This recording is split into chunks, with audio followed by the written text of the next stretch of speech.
So in this problem, what is the probability that a poker hand contains a full house, that is three of one kind and two of another kind? Okay, so I've got a set of five cards here. One, two, three, four, and five. And I want to find the probability that a poker hand contains a full house. And the definition of a full house here is a set of five cards where three of these cards happen to be of one kind, where three cards happen to be of one kind, and there is two other cards that happen to be of another kind. Okay, so again from last video, what we have learned is that these guys over here, all my rows here, row 1, row 2, row 3, and row 4 are called suits, and my columns are called kinds, and I've got 13 different kinds, and I've got four different suits. Okay, suit 1, suit 2, suit 3, and suit 4. I've got 13 different kinds here. Okay, so what's the probability that a poker hand contains a full house?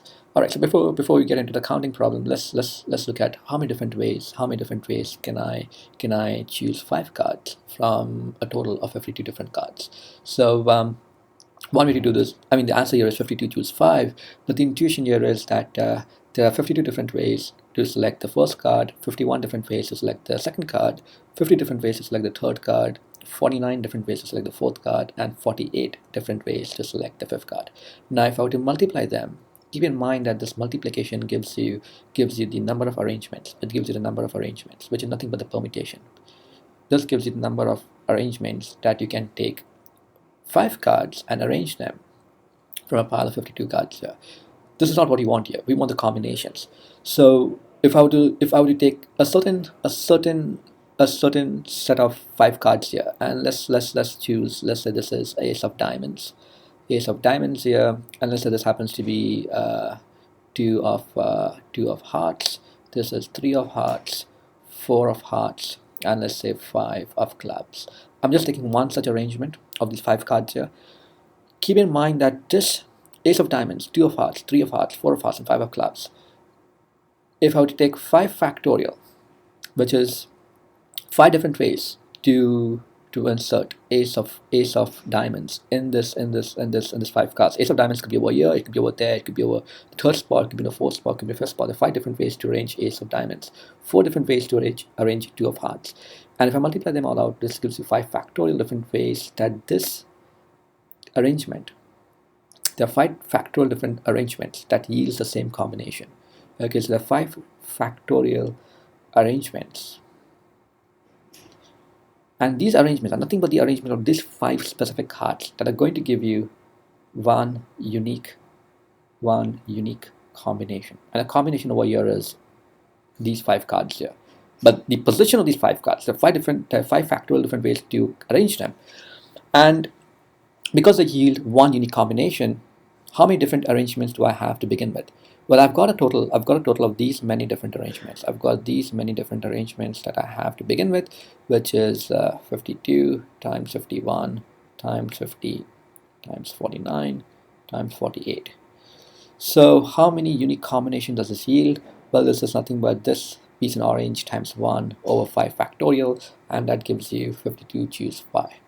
Okay, so there are 1, 2, 3, 4, 5. This is 52 choose 5 different ways to arrange these 5 cards from a total of 52 cards. Okay, so this is the denominator. Now, in your probability, you want something that happens to be the count of a full house, where you have 3 of one kind and 2 of another kind. So what I can do here is let's kind of split this up. Let's split this up into two tasks here. This is task 1. This is task 2, and everything in pink is my entire process. Okay, and let's just remove these. We don't need this anymore. And what I'm going to do is I'm going to select 3 cards of one kind. So let's assume this is the first cell block over here is ace of clubs. This is ace of spades, and this is ace of hearts. Okay, and let's just select 2 over here. And this is something of a different kind, and let's say this is 6 of spades, and this is 6 of clubs. Okay, now if I look at task 1 here, if I just concentrate on task 1, Okay, so this is task 1 over here. If I look at task 1, keep in mind that I have a total of 13 different ways. I have a total of 13 different kinds that are available to me. So this is kind 1, kind 2. So if you remember, these are the columns over here, and each column represents a certain kind, and there are 13 different kinds that I have in total. So there are 13 different kinds that I can select from. But once I select a certain kind, okay, once I select a certain kind, keep in mind that there are a certain number of arrangements that I can do with these kinds here. So for example, if I were to select aces, aces over here, well, I could have ace of clubs, ace of spades, ace of hearts. But I could also bring in at some point ace of diamonds if I were to remove one of the other cards here, and it would still be 3 cards of one kind. So so if I go with aces here, if I go with this aces over here, let's concentrate on this column here for a time being. If I just concentrate on this column over here, so I can see there are 4 different ways to select the first card. If I can choose 4 different ways, 4 different choices that I can choose the first card over here. There are 3 different choices that I have for the second position, and there are 2 different choices for the next position. And if I multiply 4 times 3 times 2, that just gives you, mind you, just the number of arrangements, here. But some of these arrangements that we just saw earlier yields the same combination. How many of these arrangements yields the same combination? So so this is going to be 3 factorial. Okay, 3 factorial is basically the number of different arrangements that are going to yield the same combination. Okay, so if I look at ace of clubs here, ace of spades here, ace of hearts, I can arrange them, just these 3 cards, in these 3 positions, in 3 factorial different ways. Right, I can bring ace of hearts, ace of clubs over here, ace of hearts over there, and keep the ace of hearts in that position, and I can keep on changing them to give you 6 different ways here. But each one of them gives you the same combination. So I think I should work this out, so it gives you some intuition what's happening here. So this is ace of clubs, ace of spades, and let's say this is ace of hearts here. Okay, and I've got 6 different ways here. So next one over here is going to be ace of spades, ace of clubs, ace of hearts. Then I can have over here ace of hearts, ace of clubs, ace of spades, ace of hearts, and ace of spades, and ace of clubs. And then finally I've got 2 more over here, and I'm going to have ace of clubs, and ace of hearts, and ace of spades. And then finally I'm going to have ace of spades here, ace of hearts, and ace of clubs. So these are 6 different ways here. 1, 2, 3, 4, 5, 6. But if you look at these different arrangements here, this gives you 3 factorial. Okay, this is 3 factorial, which gives you 6, and these are 6 different ways here. But each one of them is basically the same combination. They are not different combinations. They're exactly the same combination, because in each arrangement you have exactly the same 3 cards. So what I'm going to do is I'm going to take 4 times 3 times 2 over here. I'm going to divide this entire piece by 3 factorial.